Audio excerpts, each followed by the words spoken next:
Welcome to the Exceptional Leadership Podcast.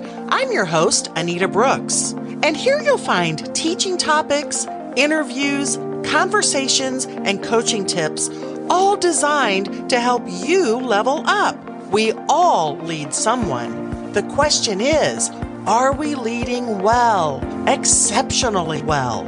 So join me on a quest, not for perfection, but absolutely for exceptional leadership. Welcome back. Well, today as I'm recording this podcast, I'm actually out of town. So I'm not in my studio, don't have my normal recording equipment, but I'm going to talk about mindset. So I'm going to start by sharing a little bit about my mindset as I sit here. You know, I could talk myself out of doing this podcast. I could potentially miss having a week's episode, but instead, I have reset my mindset. And you know what? I've decided that quality issues or not, which frankly, probably the quality is going to be just fine, but I am not going to let any little minor details hold me back. I'm going to provide good content that's going to offer you information that's going to help you in your leadership. And if I accomplish that, then nothing else matters. And I think that's a good lesson for any of us. And for you in particular, when you think about leading exceptionally well. So I'm going to talk to you today about some recent occurrences in my business coaching. It's just, I'm in such an exciting time with P4 Power Coaching. I'm getting a lot of new business because we're getting amazing results. So I'm not only getting new clients, but also existing clients are asking me to do multiple coaching scopes. Let me tell you something. I do what I do. My team does what they do because we are passionate about pumping up the income, the net profits, and the sustainability for American businesses. So when we get to walk that out day after day, let me tell you, we get excited. Especially when we reflect back on the previous year and we can measure, not the immeasurables. There are some immeasurable benefits and results you get, but you just can't quite put a dollar figure on it. So I think about things like boosting employee morale, improving your marketing efforts. There's just a myriad of things that happen. Improving leadership skills. Oh my gosh, does that impact the bottom line? But it's hard to measure the exact financial impact that has on an organization. But there are some very hard numbers and data that we can measure in the work we do through P4 Power Coaching. And the measurables in 2022, we can track and identify $2.74 million that we saved and made our clients directly from the work we've done with them. This is money that they would not have saved or made if it had not been for what we have guided them through and for the accountability measures that we enact through what we do. Because so many times that's what our clients like most, is because we actually hold their feet to the fire. The things that they want to get done, they need to get done, we help them make sure it does get done. And let me tell you, it is so much fun to see that happen. But even more exciting. So I had a new client approach me. Well, they weren't a new client yet, but they wanted to know, for me to put together a proposal for their business and to do some coaching. And so, as I always do, I, found out exactly what their needs were, what their goals and objectives were. And then I started to put the proposal together. And as a part of that, I decided, I just want to see what we've done year to date for our existing clients. Now, mind you, we're really intentional not to take on more than we can handle. So it's not like we've got 50 clients or 100 clients. We're not going to be able to do any of our clients the job that we are committed to doing and that they deserve, spread ourselves too thin. When I looked at what we measurably have been able to save and make our clients to date so far, and by the way, this was on February 23rd, so I'm only going back as far as January 1st, I was astounded to look through all of the coaching notes and realize we can pinpoint and identify $612,000 already this year that we have saved and made our clients from our work with them in their businesses and organizations. Is there anything more satisfying than that? Than knowing because you have been able to add that to the bottom line of those businesses, pumping up that net profitability, that jobs will be retained. So there are families directly impacted by that work that we do. But also because of the businesses themselves, they affect their communities. In turn, that affects the states that they live in and the nation that we reside in. Because I believe that if we can strengthen American businesses and we can reduce some of the fears and anxieties and worries and stresses that people in business are experiencing, much of that parlays into their personal lives as well. So they're able to take some of the exercises and skills that we teach them and use that personally. But it helps all of us take a little deeper breath, live a better life, and enjoy each other and the blessings we have even more. I'm telling you, if that isn't purpose, I don't know what is. I love, love, love what I get to do. Anyway, I think I digress. Let me get back to mindset and some of what's been happening in some of the trainings and coachings that I've been doing with some of our clients lately. So I have one client that I started with the executive team 3 years ago and just absolutely love working with them. And I'm so just honored and humbled that they keep asking me to do more and more with their business. It's just been such a pleasure to see the progress that's been made. Yes, in the net profits and the financial aspect, but also that when you walk into their place of business, like it just feels different. Like it's in the air. Before when you walked in, not only was there some physical darkness, as far as, there were things that we've worked on with psychology of color that shows that depending on what colors we're surrounded by, it can impact our mindset and our mood. So we've been working toward making improvements in that. So that by itself already improves things. But I'm talking about the lightness with the people that's in the air. It's just amazing. Like before, when you walked in, people either were frowning, frankly, or a little just slack-faced, just look lethargic.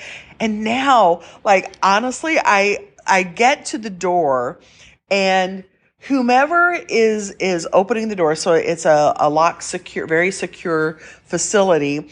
And so they'll either see me coming from the security cameras, or if I buzz and they see that I'm there, that like they just light up. There's just this smile, this joy, this happiness.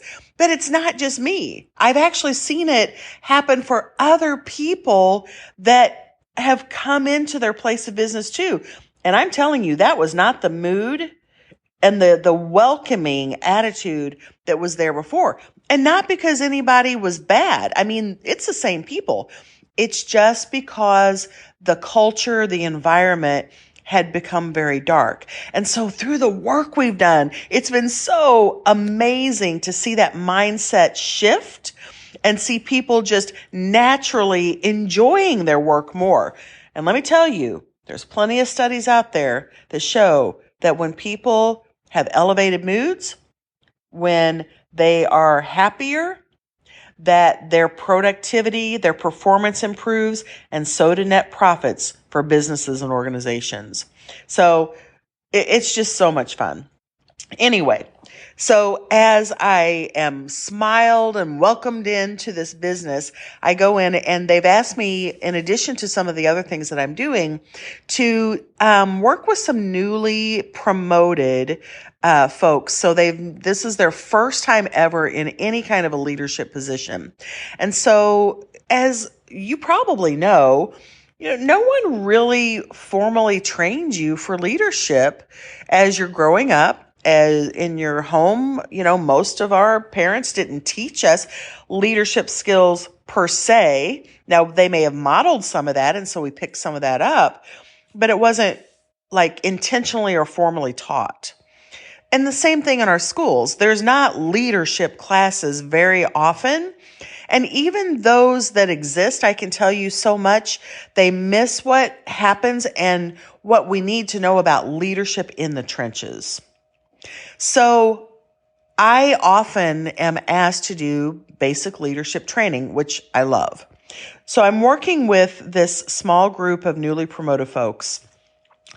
And as I was going through the training, the exercises, I'm a firm believer in experiential learning. So I love to have exercises I take people through.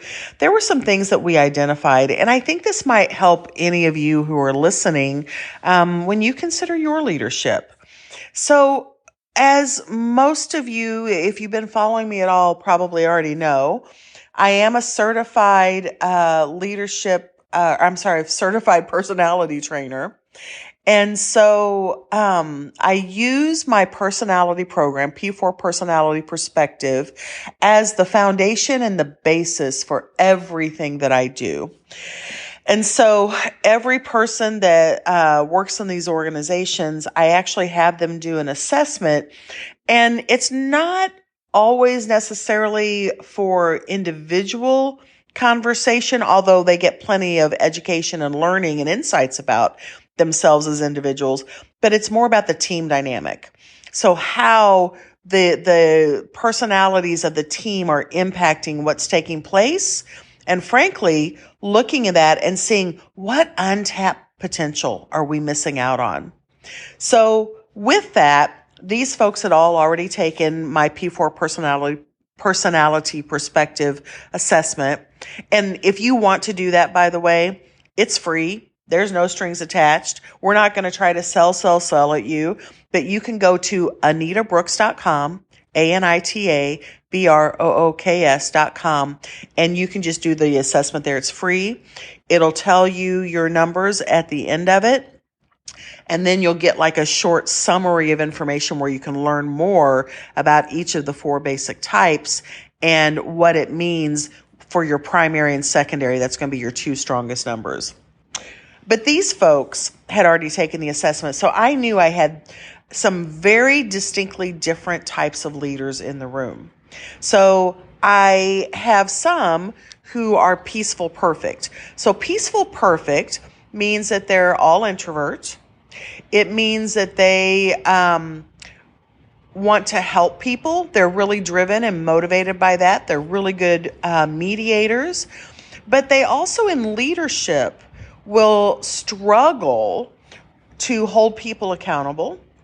They will struggle with whether or not they should say or do something. They'll worry and stress themselves out about needing to say something to someone. They don't want to come across as too bossy. They don't want conflict. They'll try to avoid conflict at in any way that they possibly can. But the issue with that becomes oftentimes a peaceful, perfect leader will avoid and they'll procrastinate to the point that sometimes they get in trouble because they are not leading exceptionally well by dealing with issues early and often as they need to. So that avoidance factor, which is fear-driven, can actually cause an issue for them. So when I am training a peaceful perfect, one of the things I have to teach them is to stand confidently and to project and be bold in their approach with the people that they're leading, especially if there are accountability issues. So, for instance, one of my clients right now is having to go through a whole thing over cell phone usage. Because of the work that they do, it actually sometimes could be dangerous for an employee to be distracted or on their phone. And so it's become more and more of an issue of employees kind of, sneaking and pulling phones out of the pocket. But in my work with them, one of the things that I figured out really quickly was they had never clearly even communicated the expectations.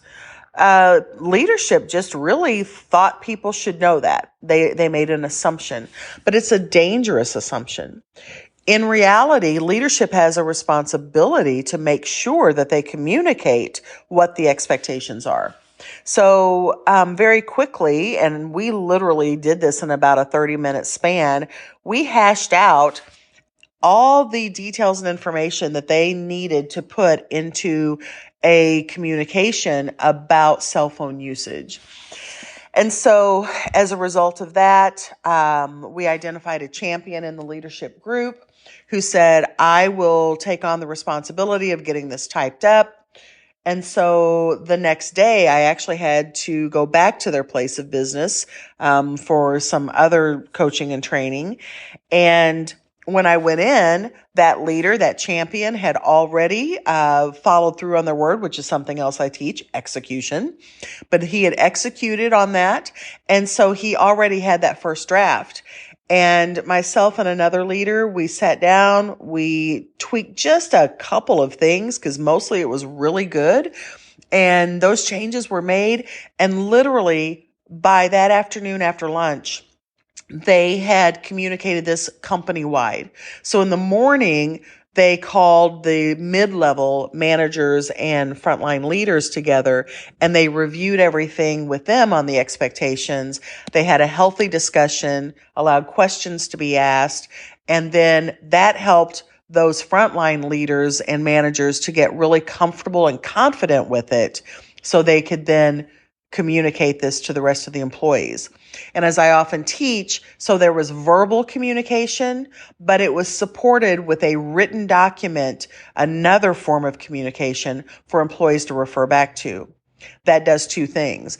It more deeply embeds whatever information you want people to receive, but it also provides an accountability measure, because when people are verbally told as well as they get that written documentation, that supporting documentation, then they can't come back and say they didn't know. You've done your due diligence. So all of that had taken place. So for the introvert, the peaceful, perfect personality, what that enabled them to do is to have confidence. For them, it also, that written documentation also deepened their knowledge that what they were expressing was correct. So I would imagine, I wasn't standing there when some of them did it, but some of them may have even read it directly off of the page.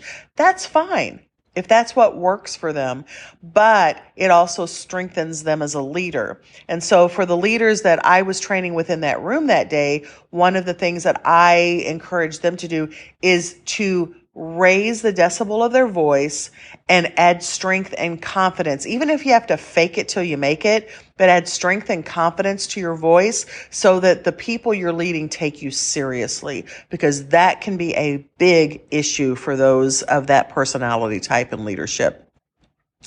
Well, another personality type that we had in this room were primary popular personalities. So populars, they want to be liked by everyone. They're very social by nature.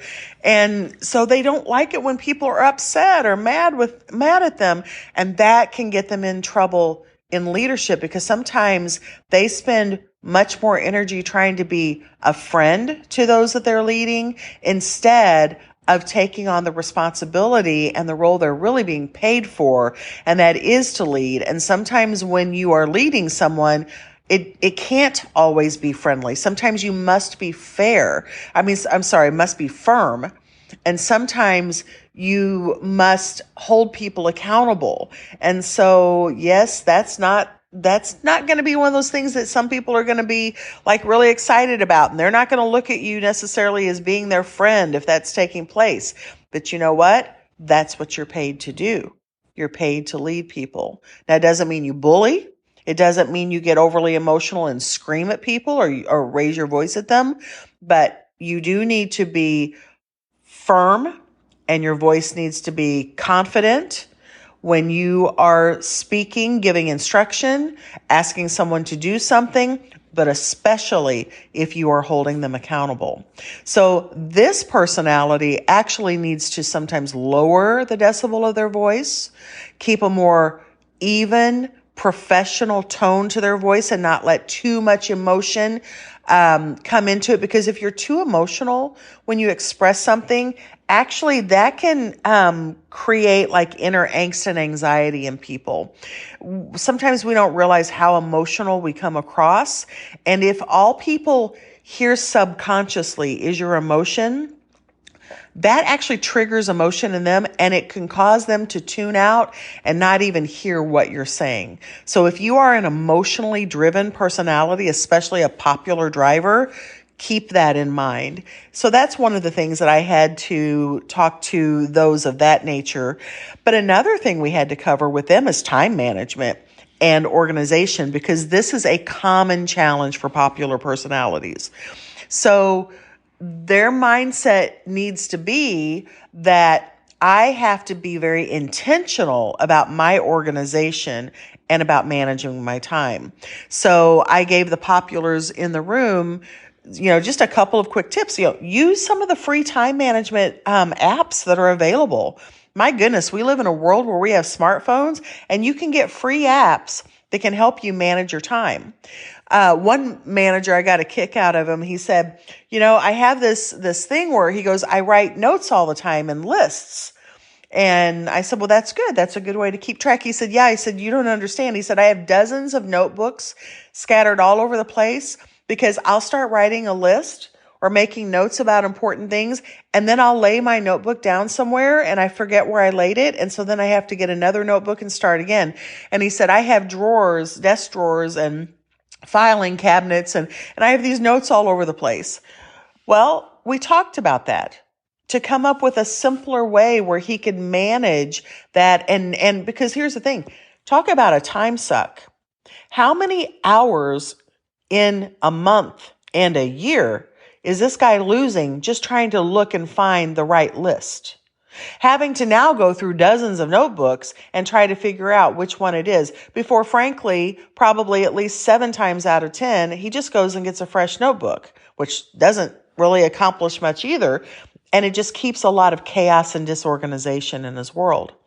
So what we ended up deciding was the easiest thing is he's always got his phone. Use your phone for productive good. Put your notes in your phone, because you've always got that on your person. And so for him, that's what worked. I don't know what your workplace situation is, but time management, I don't care how you do it. Just find a way to better organize and manage your time so you're not wasting time trying to find what you need when you need it. So for that personality type, that was a very important thing. And that mindset shift for him, just knowing that there were those resources and almost giving him permission to use them in that capacity, it was so amazing to watch how freed up he seemed to be when he left the room that day after our coaching session. It was almost like he was a different person. It was like, he could take a breath, and there was relief because he had a plan. And sometimes if we want to help our mindset, which in turn helps our actions, just getting a good solid plan in place, something you'll follow through on. Because if you don't execute, it doesn't matter how good the plan is, it's just not going to happen. And then another personality type that we had in the room was powerful perfects and powerful populars. But most of them were very strong and they're powerful. Now, powerfuls are natural leaders. Powerfuls are naturally good at team motivation, and they're good at delegating and getting things done. And they're good at accountability and addressing things depending on the approach. So they don't struggle with those things. As a matter of fact, usually, even if they have an inner struggle, they can talk themselves through it. So they have that natural confidence and boldness to identify issues and problems and deal with them. But especially there was one young lady, very strong, powerful. And what was happening for her, yes, she was holding people accountable, but her approach was not the greatest. So it was almost like accuse and attack mode.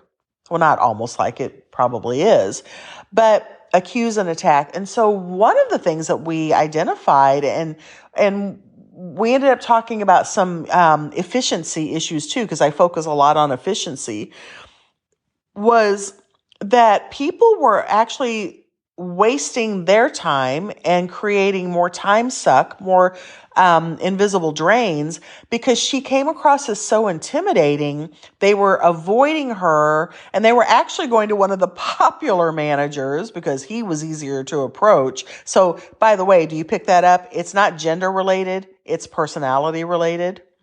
But she was intimidating, he was not. So they were going to him.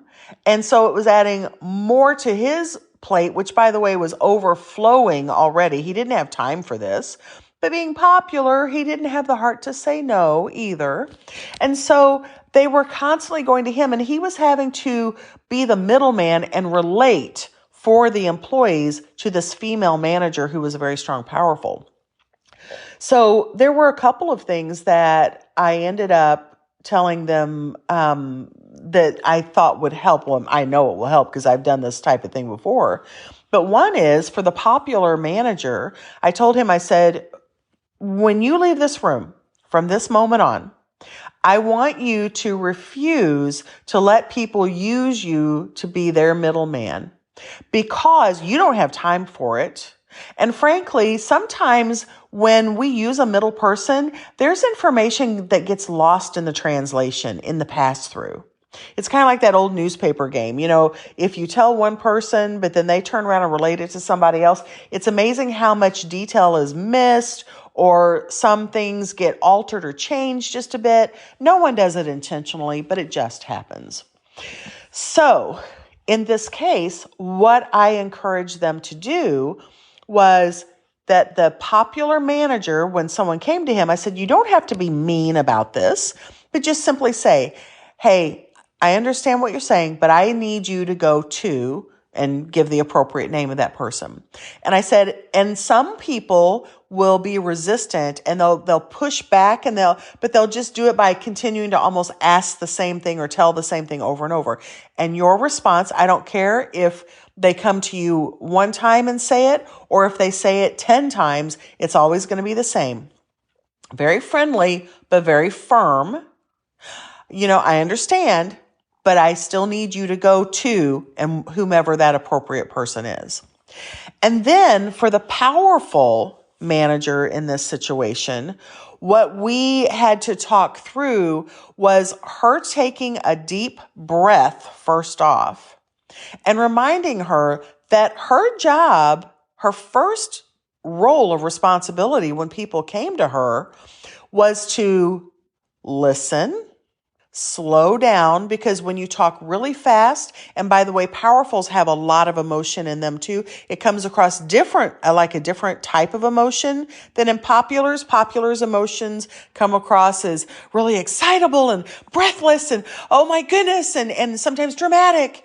Where a powerful personality can come across, yes, it's strong emotion, but it's like, this is, got to be done. And it's almost like, people feel so intimidated because they're so strong and they're so passionate and they're so bold in what they say.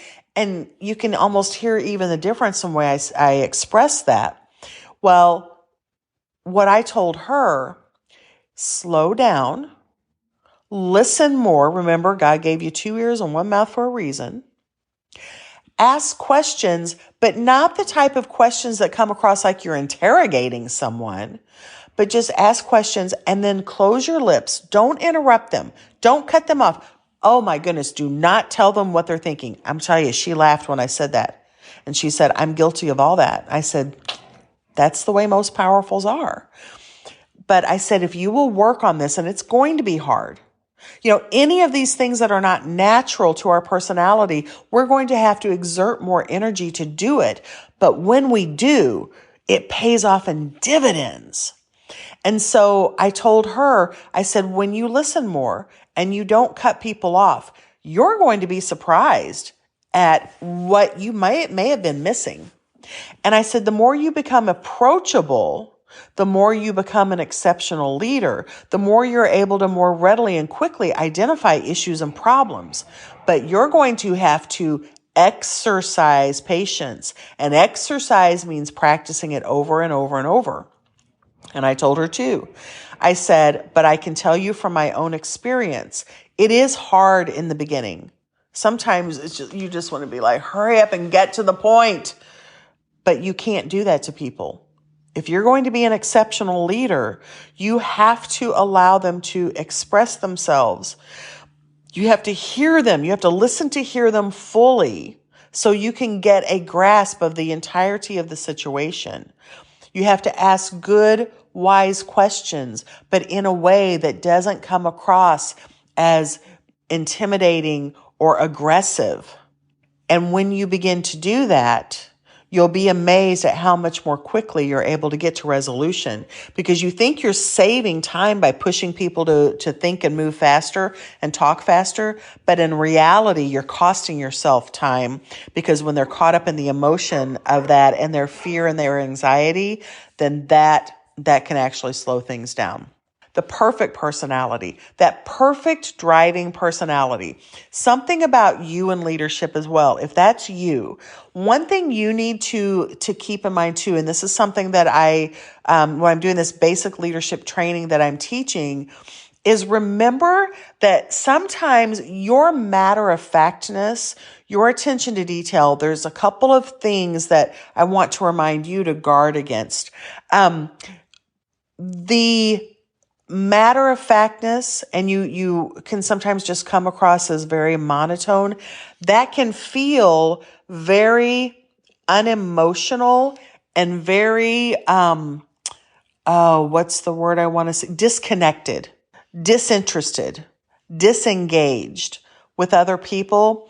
And when people believe that about you, then they don't want to, not only bring things to you because they feel like you don't care, but also it makes them less cooperative, because a lot of times people feel like, you know what, if you're going to treat me that way, if you don't care about me, then I don't care about you.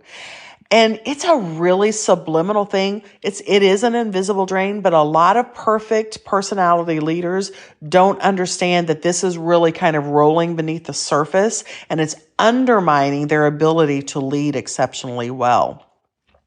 The other thing about perfect personalities is you are very naturally detail driven, and you see detail that a lot of other people miss, but you can overwhelm people with detail. So like one of the leaders, she was having an issue, and this was whether she was emailing somebody above her or whether she was emailing someone that she was leading, but she would send these long emails, just detail heavy. I mean, if you were to print these out, some of these emails would probably be 5 or 6 pages long. At minimum, most of them would have been 2.5, 3 pages. And so she sends out all this information, or she's talking to someone. She felt like she had to give every little detail. But what was happening, people were getting lost in the detail.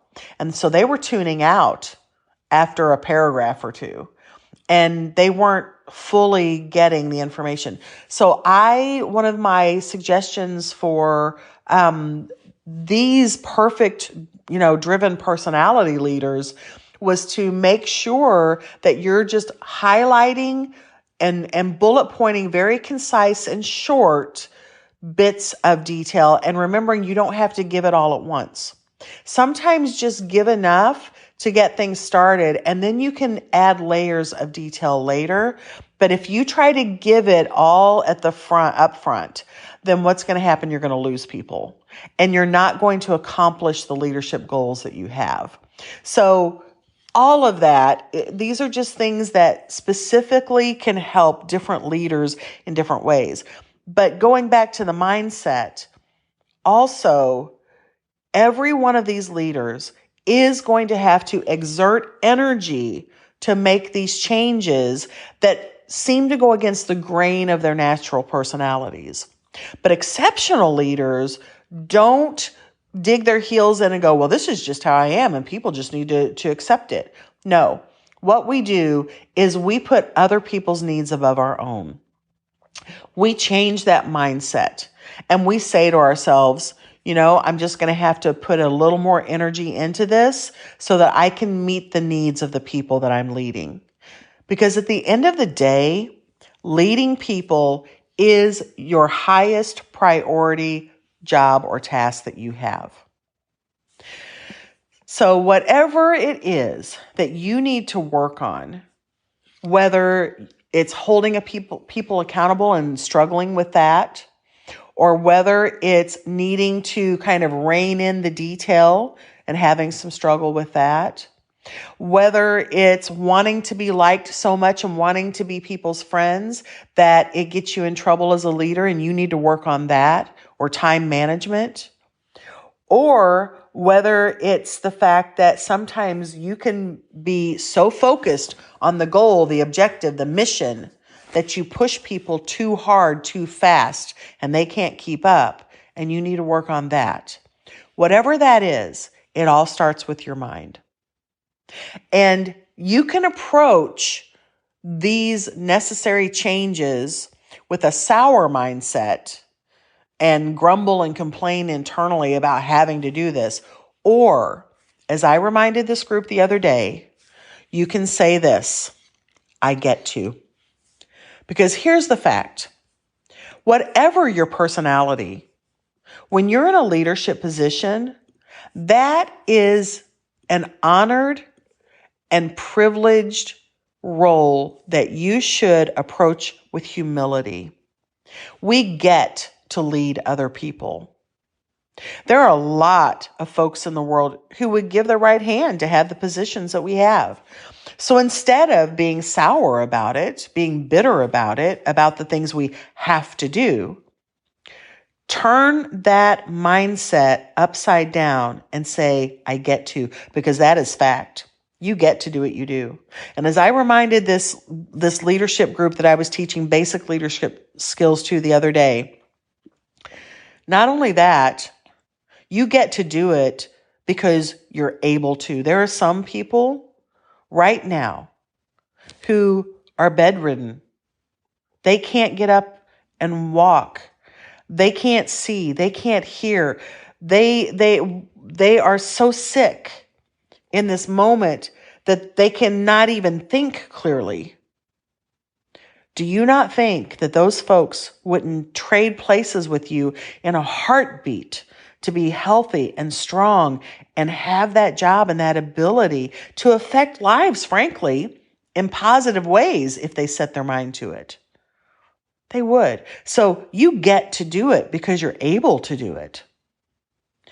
So leader, whatever challenges you have, focus on the blessing of it and stop treating your privilege as if it's a curse. Don't let anything hinder you. Don't let your age, your race, your gender, don't let your mind give you all the excuses and the reasons and the grumblings that things aren't the way you want them to be. Rise above that. Take your self-talk captive and reset, rethink, and realize you do have a privilege. You do have the honor of being able to lead people. It is your most important role. And when you do it exceptionally well, you will help change the world, one person that you lead at a time. When you do that, you affect the business or the organization that you work for. It in turn affects the community that you live in. That affects the region, the state, and the nation that you get to be in today. And if there isn't purpose in that, I don't know where purpose is. So until next time, be intentional and stay exceptional. Thank you for joining me for another episode of the Exceptional Leadership Podcast. There's magic in meeting with an objective, and I always have an objective for you, not only in these episodes, but also from the other resources I offer on my website, anitabrooks.com. That's ANITABROOKS.com.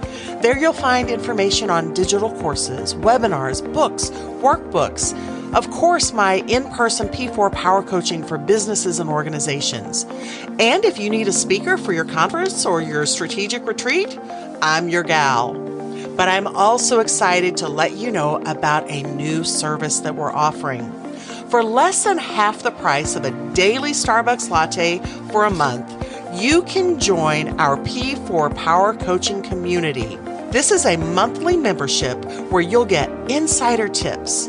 And you'll also be able to join our monthly Zoom meetings that are one part strategy sessions, one part mastermind, one part networking, one part coaching. I can promise you, you'll not only learn from me, but you'll learn from others in the group. We'll also have monthly webinars as part of the P4 Power Coaching community, and we'll have coaching resources and exercises. And you'll get first opportunities and special offers for many of the other things that we have to offer. And of course, you will get leadership encouragements. The P4 Power Coaching community is all about growth, success, and celebrating our wins. And remember, it's never too late for a fresh start with fresh faith. So embrace your exceptional leadership impact with fresh resolve to make the difference you were made for.